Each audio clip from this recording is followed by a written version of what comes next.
Hi guys, Arthur here from Homeowner DIY. In this video, I am going to repair a wooden fence panel that is starting to fall apart. Now, besides repairing this fence panel, also going to go over some things that I've learned over the years from installing and having to repair this fence along with other fences for friends and for other people as well. Now, to repair this fence panel, this is a job that you will not find somebody to do. I mean, no one's going to be interested in doing it. But for a few dollars and a little bit of material, you can make your fence panel look new once again with minimal effort. So what we'll do now is material and tools. All right, this is our material and tools list. So for material, I have a 1x4 in cedar. 1.5 deck screws. For tools, I have my hacksaw, my cordless kit. I think I only need the impact, and then I have my post. So measuring tape, hammer, pencils, maybe a nail bar in case I need it. Guys, this is what I believe I need for tools and material for this fence repair. So let's get to it. All right, so this is our fence panel that needs to be repaired. The bottom piece here is missing. So this was the bottom piece. You can see how it's just completely rotted out. So the staples is what holds the bottom piece together. So the staples will connect to here and into each piece. Now, since this is rotted out, that is why my fence panel here is beginning to look like a hockey player that is missing the slats. So these are our pieces. It's deteriorated at the bottom. But if you want an example of maintenance and no maintenance, this one is mine, and then this one is my neighbor's. They did a piss poor job of painting it, and it's in need of repainting. I mean, it just looks terrible. So this is my new piece of cedar. This is the old one. As you can see that the new one is bigger. So this is entirely up to you, but I am going to cut my piece of cedar down with a table saw. I'm going to cut it across, and then my small piece that I have left, I'm going to use that in the future for something else. Guys, that is entirely up to you. If you want to just throw it on as is like this, if you don't have a table saw or you're not confident in your ability, that's fine as well. But I'm going to paint this and make everything look like nothing ever happened. All right, so here it's rotting. Even with the paint, I mean, like I say with everything else, nothing will last forever. So we see the staples that are holding these pieces in place, and then this is a tongue and groove type of design. So this darker paint was the original that I wasn't a fan of, and then the lighter paint is it's not from a big box store, it's from an actual paint store. I highly recommend, when it comes to painting a fence or a deck, buy a good quality paint so you don't have to paint it every few years. Besides that, I actually, liter for liter, it is cheaper by cost and just by coverage as well. So there's another reason to go to a paint store than a big box store. Okay, so the first thing that we're going to do is we're going to cut our new piece to fit over here. So all I'm going to do is put this end tight up to here, and then I'm just going to hold it with my thumb and then cut it. So I'm going to do that at the other end, and then you don't need a measuring tape to do anything here.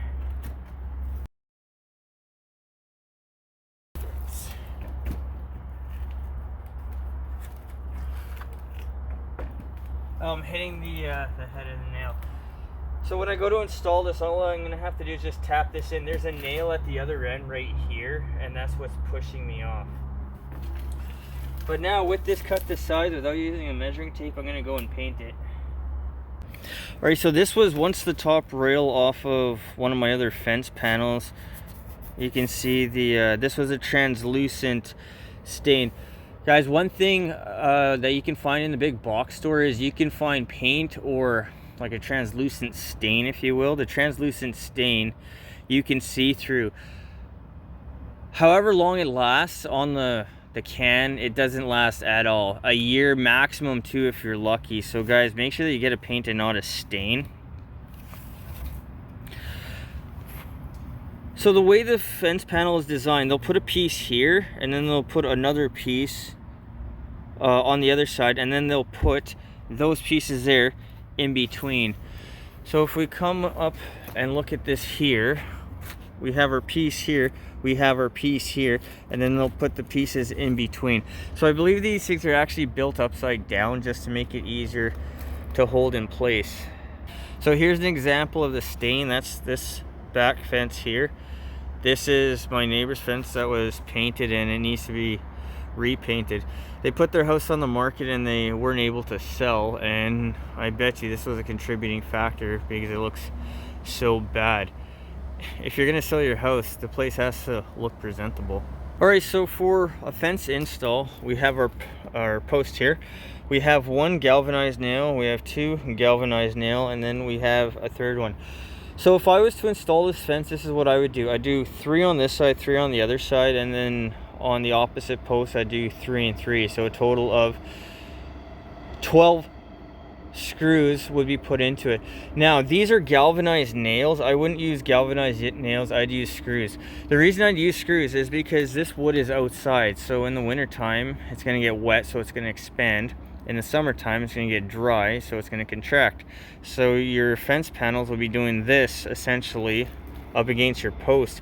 So these nails are eventually going to start to slip away, just like we have here. You see the gap here, and that's because this nail doesn't hold tight to the post. So I would use a 3-inch deck screw to go tight to the post, and that's going to clamp the whole thing together, so the whole thing will move as one big unit. All right, so here are fasteners. So we have a 3-inch deck screw. This is a 4-inch galvanized screw, and then this is a 3-inch common nail, also known as a spike. So this is galvanized. This is meant to be outside. This is a common nail. If you use a common nail, it's just going to rust very quickly. A galvanized will rust as well, but it has a coating, so it'll take longer. Now the 3-inch deck screw will, in my opinion, this is the best thing to use because it'll hold everything tightly together. So if I was to do a fence, then I will use the deck screw because it'll hold everything nice and tightly together for longer. It costs a little bit more, but in my opinion, it's worth it. All right, when it comes to painting a fence, this top rail here, this will deteriorate the fastest. The reason is that it's flat, so the sun's going to hit it directly. Water from the rain is going to sit on it the longest. So one thing that you need to keep in mind when you're going to paint your fence, where is the sun, where is the wind, where is the rain coming from? This here, this is south, so the rain comes from the ocean, which is this way, and it goes in a direction like this, which means the opposite side here is what's going to get beaten the worst. Now that's the neighbor's side, and it shows how ugly it looks. But another thing here is this panel here, you can see how the very top is bowed like this, and that is another indication where the stress from the elements is coming from. What I would do is for the south side of the fence, which is this fence over here, the other side, I would give it 3 coats of paint, and then every few years as it starts to peel away, paint it again, and that's going to help maximize the life of your fence panels. All right, so before I go and mount my new piece, we got staples here. So these all got to get pulled out. Use needle nose or channel lock pliers, those should be fine. And then these nails here that went into the end of the previous block, these will have to just get, I think I'm just going to pound them inward. I do have an angle grinder, which would be better, but for those of you that don't have an angle grinder, just nail this these nails into the wood here, and that should be fine. And then anything like this, like loose wood, make sure that you pull that out. Once this is all cleaned out, all these staples are removed, I'm going to paint this. I'm going to paint it twice. before I install my new piece of wood. Alright, so for prep for paint, so I'm gonna paint this again. These these staples have to come out. So with channel lock pliers, all you have to do is pull them out, and that one actually broke off. But any loose stuff like this, clean that off as well. And I'm gonna bang these nails in just so they're flat, but just go down the line and then pull out the staples so you have a nice flat surface. Also, what I would suggest is clean off any of the rotting wood, because there's no point in painting something that's falling apart on the surface. But what I'm going to do is I'm going to go down the line, I'm going to take all of these out, and then I'm just going to scrape anything like this. Like, this stuff is bad, you can see how it's deteriorating. So we'll try to get down to some decent wood. And then I'm going to go ahead and I'm going to paint this line, as well as the new piece of wood that I'm going to install. That way, any water that comes down here, at least it'll be hitting paint and it will be protected. As for painting itself, I would suggest use a brush, and you really need to work into the deep crevices of the wood. I mean, using a sprayer I don't think is the best thing to do. I just don't think it's going to get deep enough. And going back to expansion and contraction, do you see how this is all exposed, this wood? Well, that wasn't originally like that, but because the fence panel is doing this throughout the year, that is why you have these marks here that is unpainted, because it wasn't visible before. Alright, so these pieces are called tongue and groove. So this is the groove, this is the tongue, and then we have the groove here. So all that happens here is this piece will slide in like that, and then it'll go up to the very top, and that holds it in place. And like I said, at the very bottom here, it will get nailed in or stapled in, as it is in this case here. So the idea of the tongue and groove is going to allow the wood to expand and contract as well. So what I'm going to do is I'm going to put this the last piece back in. I'll put that back together as well, and then we'll get ready to put on our bottom piece once the bottom strip here has been painted. Alright, so I'm going to put this bottom piece back in. So guys, I didn't realize this at the time, but depending on the amount of rot, like this here, if you have a lot of rot, then don't cut the piece of wood down. It might have been a better idea if I didn't cut it down, but it's too late, so we have to go with it.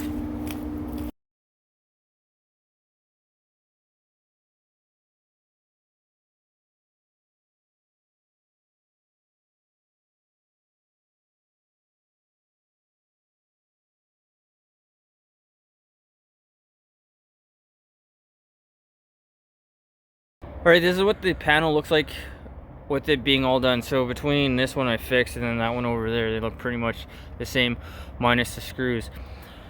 So one thing about the screws is be careful that you don't over tighten it. Like here, you see a bit of a crack.